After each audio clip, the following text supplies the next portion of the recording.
Hello and welcome to another Demon 212 PSN review. Today I'm going to be taking a look at Crazy Taxi, which if you've never played it before, it's a driving game and the whole point is you are a taxi, you pick up people, you drop them off at destinations and you see how much money you can get.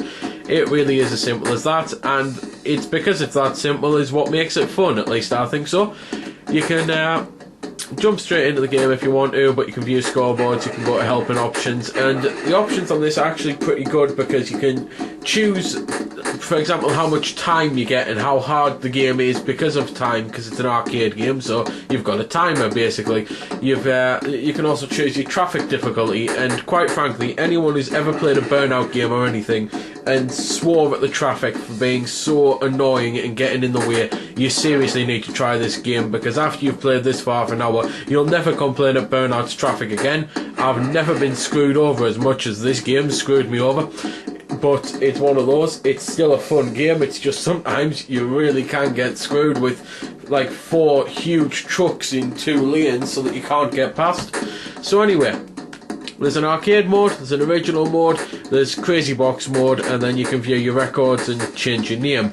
Crazy Box, I absolutely hate them. It's one of them, I've played them on pretty much every version of the game I've had, except this one, because I've just completely given up with playing them. I just don't find them fun. It's things like popping balloons or getting a combo with the drifts and that, and it's just daft little things that you'll play them for a little bit, and unless you really get into the game, you'll probably never look at them again. There is some that you can unlock, and the unlockable ones aren't different either. It's pretty much the same stuff. Back when I did have them unlocked on the GameCube version, I hated them just as much as the 9 that you get as standard. So anyway, under arcade and under original, you can choose to play by arcade rules or have a set timer, and the arcade rules is basically you've got a checkpoint system. So when you pick people up and drop them off, you get time, and you've got to go as long as possible and therefore get as much money as possible.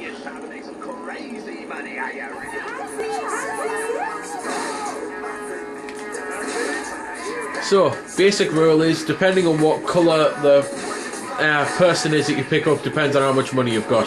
And I've just realised that the way that worded sounds incredibly racist, but basically every character has a symbol above them and that's their colour. So if they're red, they'll give you barely any money, orange give you barely any money, yellow give you better money, yellowy green give you pretty good money, and full on green gives you the best money you can get.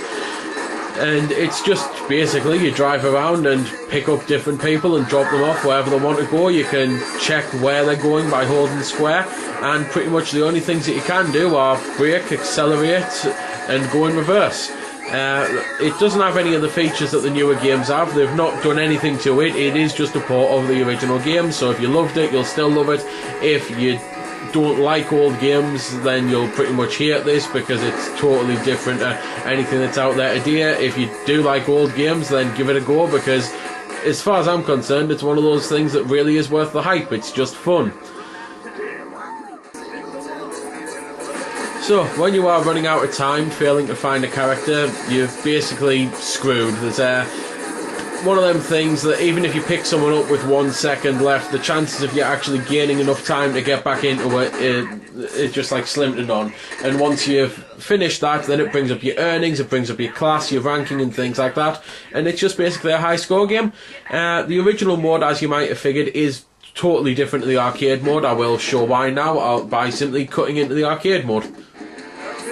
Basically, the thing that changes is the layout of the city. It's one of them, the gameplay doesn't change, you still are getting people and dropping them off, and it's just, as I say, literally a change of scenery almost. So it's like you're getting 2 maps in one, and it's one of those, so after you've played the death out of one of them, you might want to swap over to the other, and well, that's about it then.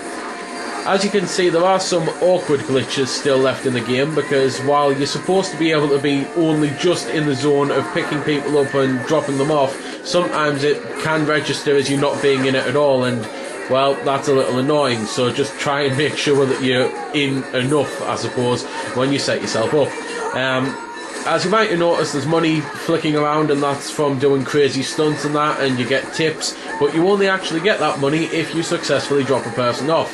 So if you decide to spend your entire time just getting tips and thinking, oh well, I'll pull back and I'll come back to the green zone, and then all of a sudden you realise you don't have enough time to get back there, then you've lost all your tips, all your hard work, all your effort.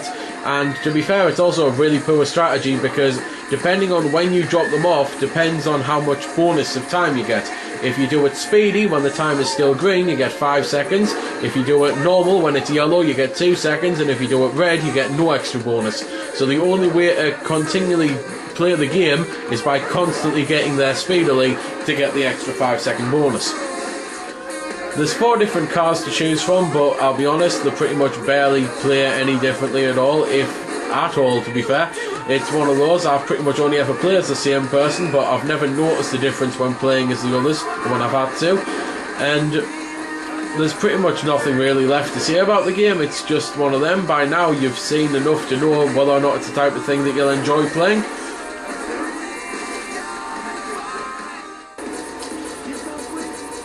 I suppose really the only important thing I've got left to say here is basically for fans of the original who love the original soundtrack. It's not on there. I don't know what licensing laws prohibited them from doing this. It was the same on the PSP too, and I've just realised the PSP 2 is probably going to be out when some people are watching this, so the PSP as well. It's basically one of those things. The new soundtrack I personally think is awful. I really do. I don't like any of the tracks on it, and in all honesty, I use my iPod and listen to the original soundtrack as a playlist. So there we go then, that's been the review. I hope you've enjoyed it, or at least found it helpful. You might have noticed I didn't score the game. Well, that's because it's a matter of personal opinion, and yours may very well differ from my own. I'm just here to show you a bit about the game. If you like it or not, well, that's up to you.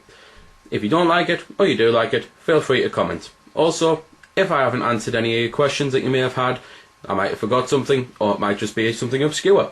Again, feel free to comment, ask, always willing to help out.